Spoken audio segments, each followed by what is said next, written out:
La députée écologiste Sandrine Rousseau a dénoncé ce vendredi 25 avril une concentration des pouvoirs chez les écologistes, après la réélection facile le week-end dernier de Marine Tondelier à la tête du parti.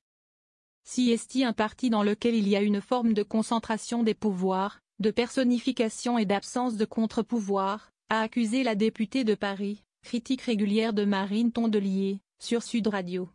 Quand on est aussi critique de la Ve République et de sa personnification, nous devrions avoir un contre-modèle à l'intérieur de notre parti, a ajouté Sandrine Rousseau, faisant part d'une petite inquiétude concernant le fonctionnement des écologistes ce vendredi 25 avril au micro de Sud Radio. Marine Tondelier a été réélue samedi avec 73% des voix, sur un total de 6 700 votants parmi les près de 14 000 adhérents invités à voter. Un nombre de participants très faible, cela devrait nous interroger, a estimé Sandrine Rousseau, qui se retrouve évincée du bureau politique du parti en raison d'une modification du quota des représentants franciliens dans cette instance.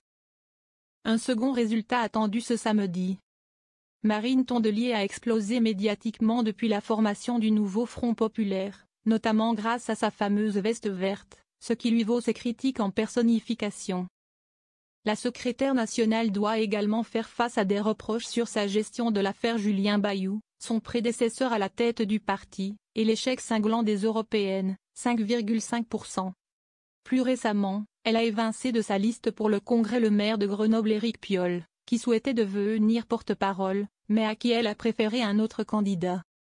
Pour ce poste de porte-parole, Éric Piolle affronte dans un second tour le candidat de Marine Tondelier, le Normand Guillaume Edouin, issu de la ruralité. Le résultat sera connu ce samedi 26 avril, mais Marine Tondelier a invité expressément les adhérents à choisir son protégé, estimant qu'il s'agissait du vote le plus stratégique de ce congrès, et que ce serait un signal fort envoyé. Les opposants de la conseillère municipale des Nains-Beaumont dénoncent une volonté d'écarter les personnalités médiatiques des écologistes du devant de la scène pour mieux l'occuper elle-même. Ça ne m'empêche pas de dormir, a-t-elle évacué cette semaine à propos de ces critiques.